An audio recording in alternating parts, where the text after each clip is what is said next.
Namaste everyone, welcome back to our channel. My name is Manu And my name is Mani. and you are watching नमस्ते react. तो guys आज आप लोगों की फरमाइश पे एक और वीडियो के ऊपर हम रिएक्ट करने वाले हैं।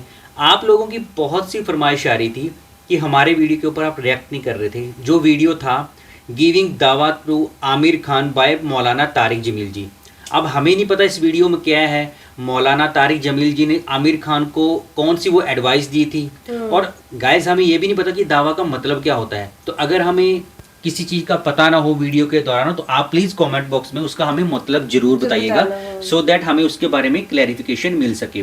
तो देखते हैं इस वीडियो में मौलाना तारिक जमील जी ने आमिर खान को, आई थिंक ये बहुत टाइम 10 साल पहले की बात है ये।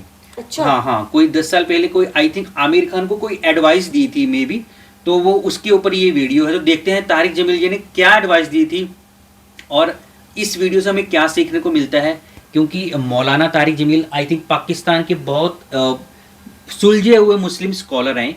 तो देखते हैं इस वीडियो में क्या बताया गया है। Let's start.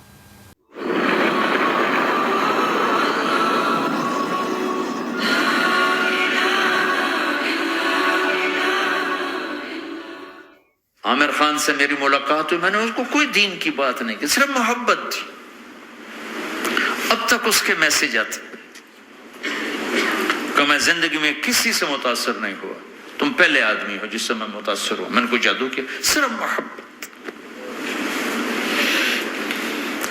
लोगों को मोहब्बत दो, करीब हो।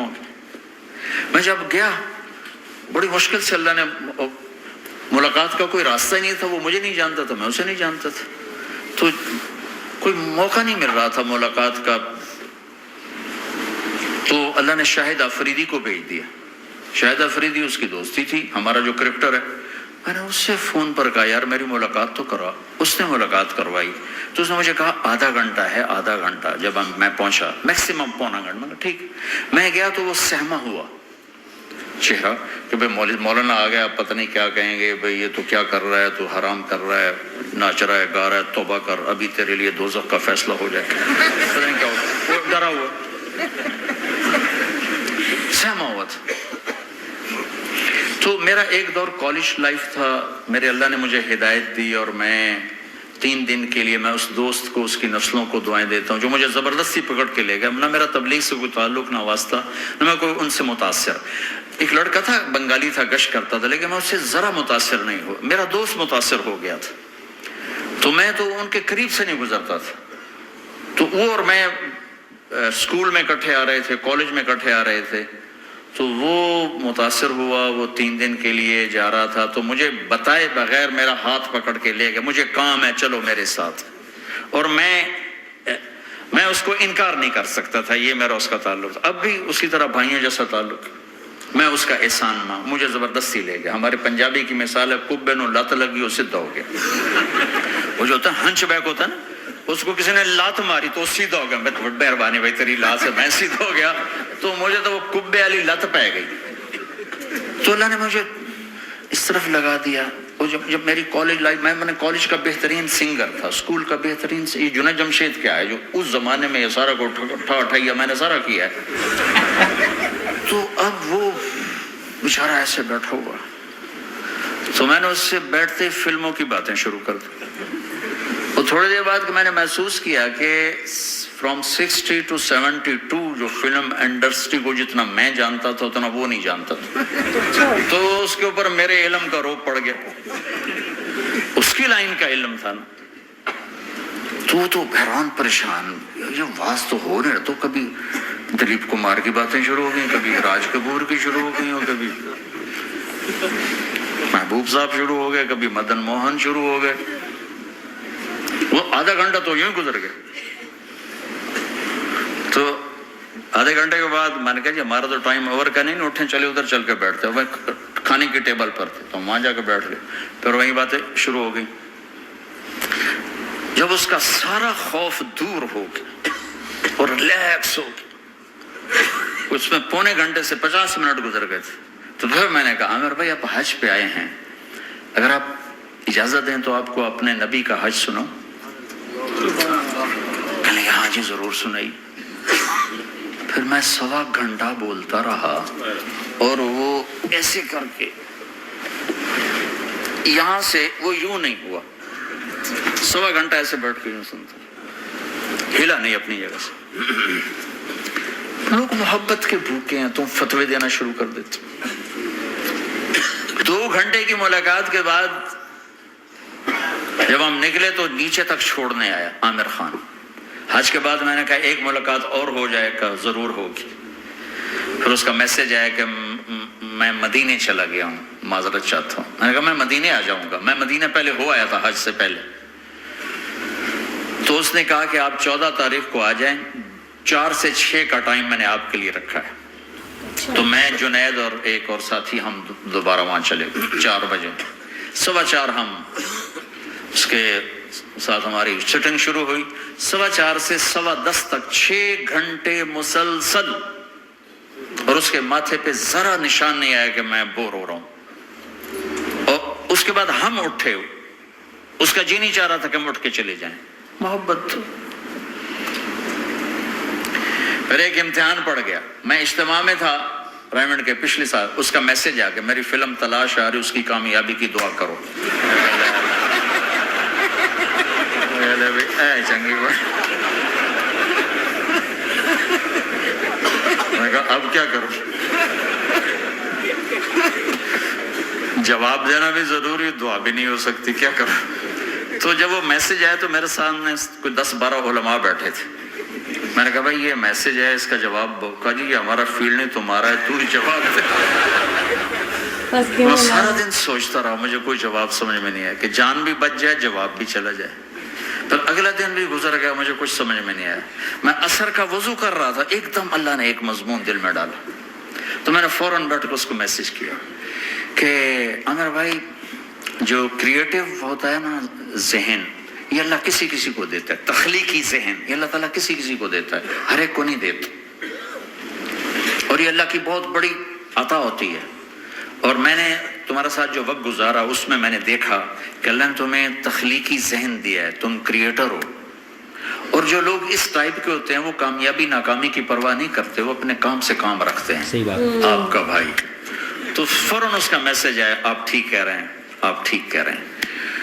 बात हो गई। पे मैं था हांगकांग, मैंने वहां से उसको मैसेज किया, देखो किसी मसरूफ आदमी को बराह रास्त फोन ना किया करो, मैसेज किया करो कि मैं आपको फोन कर सकता हूँ, क्योंकि मैं इसका बहुत सताया हुआ, बहुत सताया। तो मैंने उसे मैसेज किया कि मैं तारिक जमील हांगकांग में आपको फोन कर सकता हूँ, मैं आपको फोन कर सकता हूँ। मैं हमेशा उसे, अब भी मेरा फोन पे रब्ता है, मैं पहले उसे मैसेज देता हूँ मैं आपको फोन कर सकता हूँ। अगर उसका जवाब ना है फिर मैं नहीं करता हूँ। कभी वो खुद कर लेता है, कभी वो मैसेज दे देता है कॉल कर ले। तो थोड़ी देर बाद उसका फोन आ गया, क्योंकि मैं इस वक्त दिल्ली में हूँ, कॉन्फ्रेंस में था। तो मैंने आपका मैसेज देखा तो मैं उठ के बाहर आ गया हूँ, अभी आपसे बात करके फिर मैं जाऊँगा। तो उसे बातें करते करते कहने लगा आपकी दुआ से मेरी फिल्म कामयाब हो गई। मैं कहा यार मैं कोई नहीं की थी तेनों।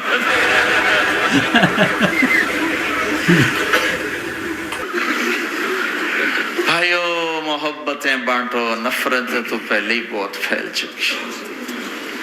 क्लैपिंग। नशा पिला के गिराना तो सबको आता है, मजा तो तब है कि गिरते को थाम ले सब। वाह क्या बात है, बहुत बढ़िया। तो गाइस वीडियो बहुत ही अच्छी थी। जैसे पहले इनकी मौलाना जी की सबसे वीडियोस पहले इतनी अच्छी होती है ना, सबसे वैसे ये हाँ, सबसे पहले मौलाना जी को, मौलाना तारिक जमील जी को हैट्स Hats ऑफ। सच में एक बहुत ही नेक दिल इंसान है। मतलब एक्चुअली ना एक इस्लामिक स्कॉलर की सही मायनों में डेफिनेशन है मौलाना तारिक जमील जी, क्योंकि ये हमेशा ना प्यार मोहब्बत वाली ही बातें करते हैं। और इसमें भी इन्होंने यही बताया है। हाँ, मैसेज बहुत बढ़िया देते हैं कि बहुत मोहब्बत बढ़िया। बांटो। सबसे पहले गाइस हमें एक चीज बताइएगा कि जैसा कि वीडियो के टाइटल में बताया गया कि गिविंग दावा, दावा का मतलब क्या होता है गाइस, हमें कुछ नहीं पता दावा के बारे में। आई थिंक कोई जैसे रिलीजियस टॉक की ना उसको हाँ, शायद बोलते हैं। जैसे जो तारिक जमील जी ने हज में आमिर खान के साथ जो इस्लामिक टॉक्स या रिलीजियस टॉक की, उसी को दावा कहते हैं या इसका कुछ और मतलब होता है? तो प्लीज़ हमें कमेंट में इसके बारे में डिटेल में बताइएगा, सो दैट हमें इसके बारे में प्रॉपर नॉलेज मिल सके। तो बात करते हैं वीडियो की। तो ये आई थिंक इसके बारे में यही बताया गया कि वो आई थिंक 10-11 साल पहले की बात है, जब हाँ। मक्का मदीना में हज करने गए हुए थे आमिर खान जी। तो उस time I think Tariq Jameel ji भी वहाँ गए हुए थे। तो जो क्रिकेटर शाहिद अफरीदी हैं उनको बोला था हाँ, उन्होंने। तो उन्होंने बोला तारिक जमील जी को कि मैं आपको आमिर खान जी से मिलाऊं, तो इन्होंने भी बोल दिया चलो मिला दो, देखते हैं। तो बस दोनों ही सोच रहे नहीं, आई गेस मौलाना जी ने बोला उनको कि मुझे आमिर खान से मिलाओ। चलो तो उन्होंने जिसने- मिला दिया चलो कि आधा जिसने- घंटा है आपके पास, मिल लो हाँ आपने। चलो मौलाना तारिक जमील जी ने बोल दिया, पर शाहिद अफरीदी के थ्रू वो आमिर खान से मिल गए। तो जब मिले ना तो वो आमिर खान बड़े, देखो सबसे पहले तो ना आमिर खान बड़े humble and down to earth person है। तो वही बात हुई, जब मौलाना जी वहाँ गए तो वो बड़े चुपचाप बैठे हुए थे, अपने हज कर रहे थे, मतलब अल्लाह की इबादत कर रहे थे। तो ऐसे उनके दोनों में गुफ्तगू होने लगी, प्यार मोहब्बत की बातें हुई। हर बंदा प्यार मोहब्बत के भूखा होता है। तो आमिर खान ना तारिक जमील जी के साथ बात करके कंफर्टेबल फील, मतलब उन्होंने फील किया। आफ्टर दैट आई थिंक मौलाना जी ने उनको कोई इस्लामिक टॉक्स की, उनसे परमिशन भी ली उन्होंने कि मैं आपको कुछ गुफ्तगू कर सकता हूँ, मतलब जो भी रिलीजियस टॉक्स होती हैं। तो आमिर खान जी ने बोला बिल्कुल करिए। तो जैसे वो करने लगे मौलाना जी, तो इतने इम्प्रेस हुए ना आमिर खान, वो उन्होंने बताया कि वो आधा घंटा चुप करके सुनते रहे मौलाना जी की बातें। इतने हम्बल पर्सन है आमिर खान। और वही बात इन पे भी लागू होती है मौलाना तारिक जमील जी के। और इसी रिलीजियस टॉक के चक्कर में उनके आपस में फ्रेंडशिप और मतलब गहरी हो गई। तो फिर मौलाना जी ने, आज तक उनकी फ्रेंडशिप चल रही है। हाँ जब भी मौलाना जी को उनसे बात करनी होती है तो वो कहते हैं कि मैं मैसेज करता हूँ हाँ बिल्कुल। और ये उन्होंने सबके लिए बोला कि जो भी बिजी पर्सन होता है ना उसको सीधा कॉल मत किया करो, हाँ मैसेज करो पहले, अगर वो सही। रिप्लाई करे तो फिर कॉल। इन्होंने एक लेसन दिया मौलाना जी ने दुनिया को भी और लोगों को कि किसी को ना डायरेक्ट कॉल नहीं करनी चाहिए। ये सही है, एक्चुअली एटिकेट्स भी यही बनते हैं, क्योंकि कई बार बंदा बिजी होता है, किसी जगह बैठा होता है, वो कॉल पिक नहीं कर सकता। तो सबसे पहले आजकल तो वैसे ही सोशल मीडिया का जमाना है, व्हाट्सएप का, तो उनको पहले मैसेज करो कि मैं क्या आपसे बात कर सकता हूँ, आप फ्री हो। अगर वो बंदा फ्री होगा तो ऑटोमेटिकली वो आपसे बात कर लेगा। तो यही बात उन्होंने बोली है। बताई हाँ कि हाँ। कैसे मतलब मेरी गुफ्तगू गुफ्तगू उनसे। हुई। फिर आमिर खान जी ने उनको बोला कि दुआ पढ़ना मेरी मूवी के लिए। हाँ दोस्ती। एक बात मैं बोलना चाहूंगा, आमिर खान की जो मूवी तलाश थी ना, वो हिट मौलाना जी की वजह से हुई थी। हालांकि वो क्रेडिट नहीं लेते अभी। हाँ, हालांकि मौलाना जी ने बोला वो क्रेडिट मैं अल्लाह को दूंगा, मैंने तो ऐसे गपशप में बोल दिया था वो, क्योंकि ये तो उनका तो इल्म था ही नहीं, फिल्म इंडस्ट्री इल्म आमिर खान का था। फिर भी उन्होंने अपनी अल्लाह का नाम लेके वो बोल दिया, वो सच में हिट हो गई वो, और आज तक वो उनका थैंक यू करते हैं। चलो तो जैसी मतलब भी- मैसेज तो मौलाना जी ने यही दिया है कि मोहब्बत बांटो, मोहब्बत नफरत मत बांटो, चाहे वो कोई भी देश है, कोई भी लोग कोई है। भी इंसान है। यही बात उन्होंने बोली कि यार देखो, हम लोग सोचते हैं वो इंडियंस हैं, वो सोचते हैं जी हम पाकिस्तानी हैं। हर कोई बंदा एंड ऑफ द डे प्यार मोहब्बत का भूखा है। आप लोग तो सेम ही सेम है, देखो कलर सेम है। इंसान भी प्यार का भूखा है, जानवर भी प्यार के भूखे हैं। अगर आप लोग भी चाहते होंगे कि आप लोग इंडिया में अपने दादा पुश्तैनी ज़मीनें देखें जहाँ से आप बिलोंग करते हो, हम भी सोचते हैं कि हम भी देखें, जो भी है प्यार मोहब्बत ऐसे ही बनती है। तो मतलब ये बातें ना, ये सोचने वाली बातें हैं कि आजकल इंसान इन बातों को भूल रहा है। तो मौलाना जी की बात बिल्कुल सही है, मोहब्बत बांटने से ही मोहब्बत बढ़ती है, प्यार प्रेम बढ़ता है। तो गाइज हाँ, एक चीज़ वही बात मैं दोबारा बोलूँगा, प्लीज़ हमें दावा का मतलब जरूर बताइएगा, कमेंट में जरूर कमेंट में बताना। जरूर और बताना। तलाश मूवी किस किसने देखी है वो भी कमेंट में बताना हमें। हाँ, सही बात। तो हम जानना चाहते हैं कि हमारे व्यूअर्स में से किस किसने तलाश देखी है। बिल्कुल बिल्कुल। तो हमें प्लीज दवा का मतलब जरूर बताना। बताना। हमें मतलब रिजेंबलिंग नहीं हुई वीडियो के साथ इस टाइटल का, तो इसलिए हाँ, हमें इतना पता लग गया कि उन्होंने आमिर खान जी के साथ कोई इस्लामिक टॉक्स की थी, कुरान के रिलेटेड या रिलीजियस टॉक्स की थी। बट आई थिंक मेरे को यही लगता है कि रिलीजियस टॉक को ही दावा बोलते हैं। बाकी गाइज मेरे को पता नहीं इतना, नहीं हमें पता है, आप प्लीज़ कमेंट में जरूर बताना हमें। तो चलिए गाइज, वीडियो बहुत अच्छा था, बहुत ही मतलब नॉलेजफुल वीडियो था, बड़े फनी वे में मौलाना जी ने मतलब सबको बताया है। तो इसी गुड नोट के साथ वीडियो को एंड करते हैं। आप लोग हेल्दी रहिए, अपनी फैमिली का ख्याल रखिए, अच्छा खाइए, अच्छा पाइए। मिलते हैं नेक्स्ट वीडियो में, तब तक के लिए नमस्ते।